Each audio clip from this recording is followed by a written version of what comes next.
जय हिंद दोस्तों। कैसे हैं आप लोग? उम्मीद करता हूं कि ठीक होंगे। फिर से आप लोग का मेरे YouTube channel Be Fun Maths पर स्वागत है। आज आप लोग के लिए लाए हैं क्लास 9 के मैथमेटिक्स चैप्टर नंबर 7, नाम है ट्राइंगल के प्रश्नावली 7.1 का क्वेश्चन नंबर 3 सॉल्व करेंगे। तो चलिए बाबू, बिना देरी के एक बार क्वेश्चन पढ़ लेते हैं। क्वेश्चन में है क्या? ठीक। AD and BC, AD and BC are equal. चलिए हम लोग को मिल गया कि दोनों क्या है, इक्वल है। तो चलिए एक एक निशान लगा के दिखा दिया कि एडी जो है वो बीसी के क्या है, इक्वल है। Perpendicular to a line segment A B, मतलब यहां पर क्या है, परपेंडिकुलर है बाबू। ठीक, 90 डिग्री है। सो दैट हमें दिखाना है, we have to prove that and that is C D bisects A B. CD जो है वो AB को बाइसेक्ट कर रहा है। कहने का मतलब ये है कि CD जो है वो AB को दो बराबर भागों में बांट रहा है, दो बराबर भागों में बांट रहा है ना। तो हमें प्रूव करना है कि OA is equal to OB, OA बराबर OB आपको दिखाना है। तो चलिए बाबू शुरू करते हैं solution. Since AB and DC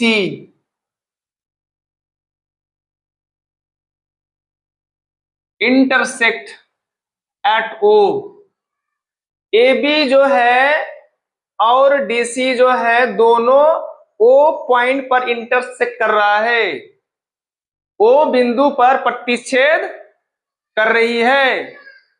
अब ध्यान दीजिए आप लोग, हमें जो प्रूव करना है OA is equal to OB दिखाना है। तो एक बात बताइए, देखिए ना, आप लोग जानते होंगे कि मान लीजिए ये वाला मेरा हाथ एक लाइन हो गया और ये वाला एक लाइन हो गया है ना। तो जब दोनों लाइन एक दूसरे को कट करेगा, इंटरसेक्ट करेगा, तो यहाँ जो एंगल बन रहा है, यहाँ जो एंगल बन रहा है ना बाबू, ये दोनों क्या होंगे, इक्वल होंगे। नाम क्या होगा? Vertically opposite angle. हिंदी में बोलते हैं शीर्षाभिमुख कोण। ओके, तो हम लोग देख रहे हैं कि यहाँ ये वाला एंगल और ये वाला एंगल जो है, इसका नाम होगा वर्टिकली ऑपोजिट एंगल। तो चलिए इसे सिर्फ बीच में कर देंगे। Angle AOD is equal to BOC, angle BOC। तो क्यों? तो चलिए इस इक्वेशन 1 मान लिया, वर्टिकली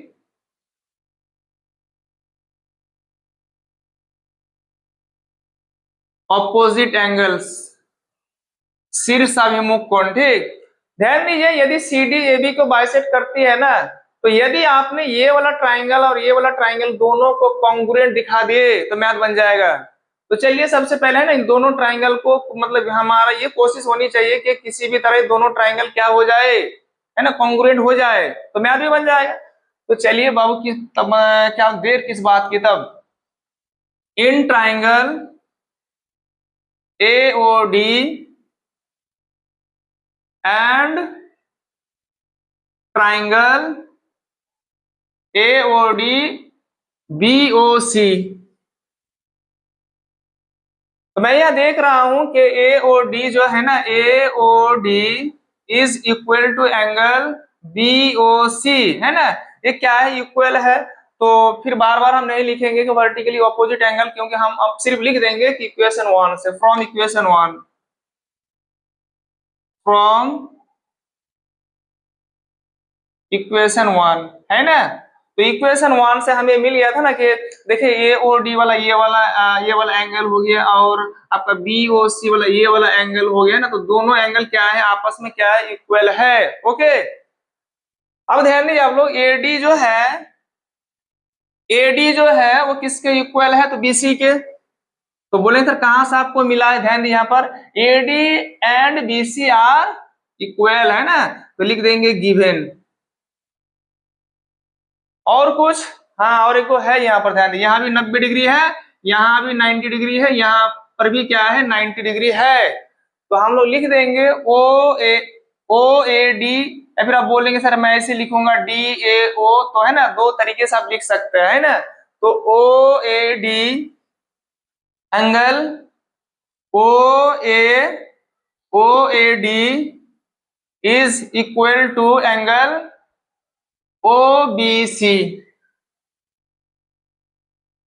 अब ध्यान दीजिए आप लोग, है ना, ये वाला हो गया एंगल हो गया, है ना, यहाँ पर ये वाला एल वाला निशान नहीं है, मतलब एल वाला यहाँ पर निशान नहीं है तो क्या होगा, साइड होगा। यहाँ एल वाला निशान है ना, तो ये क्या हो गया, एंगल हो गया। तो कसौटी क्या होगा बाबू, एंगल साइड एंगल नहीं होगा आपका, क्या होगा, एंगल एंगल साइड होगा। ठीक, तो क्राइटेरिया क्या होगा, अब हम लोग लिख सकते हैं, इसीलिए triangle AOD is congruent to triangle AOD, 90 degree से शुरू हो रहा है बाबा, है ना, 90 डिग्री से शुरू हो रहा है AOD, तो यहां भी शुरू करेंगे 90 डिग्री से ही BOC। तो ये जो दो ट्राइंगल है ना, ये आपस में क्या है, कॉन्ग्रुएंट है। अब ध्यान दिए, तो रीजन क्या होगा, तो लिख देंगे by angle angle side, by दा लगा देंगे यार, क्या प्रॉब्लम है, angle angle side congruence rule. देखिए हमें क्राइटेरिया मिल गया है, वो क्राइटेरिया क्या है, एंगल एंगल साइड दो ट्राइंगल को कॉन्ग्रुएंट दिखाने के लिए। अब ध्यान दीजिए आप लोग, यहां जो है ना, यहां जो आप लोग देख रहे हैं, देखिए हमें क्या प्रूव करना, ओ ए है ना, मैं लिख रहा हूं, देखिए ओ ए है ना, ओ ए मतलब पहले मैंने लिया है ना, पहले बीच वाला लिए फिर इधर वाला लिए, ओ ए। आप इसको ऐसे भी लिख सकते हैं, ए ओ भी सही है ना, ए ओ या फिर ओ ए, एक ही बात हुआ। इज इक्वल टू आपका क्या होगा, ओ ए, तो इधर क्या होगा, ओ बी। इसका मतलब क्या हुआ बाबू, यदि ओ ए, यदि आपका ओ ए जो है वो ओ बी के इक्वल है, तो क्या इसका मतलब ये नहीं हुआ कि सी डी जो है वो ए बी को बाइसेक्ट कर रहा है। वही तो मांग रहा था ना, कि सी डी बोल रहा है कि मैं ए बी को बाइसेक्ट कर रहा हूं, तो इसका मतलब ये नहीं हो गया, मतलब सी डी जो है वो ए बी को बाइसेक्ट कर रहा है, तो वो ए इक्वल टू वो भी आ गया। यहाँ आप लोग देख सकते हैं कि ओ ए जो है वो ओ बी के क्या है, इक्वल है। तो हम लोग लास्ट में लिख देंगे, है ना, लास्ट में लिख देंगे हैंस सी डी। तो ये क्यों आया बाबू, तो सीपीसीटी के कारण, ठीक, सीपीसीटी के कारण। तो hence C D bisects, bisects A B, math आपका बन गया प्रूफ।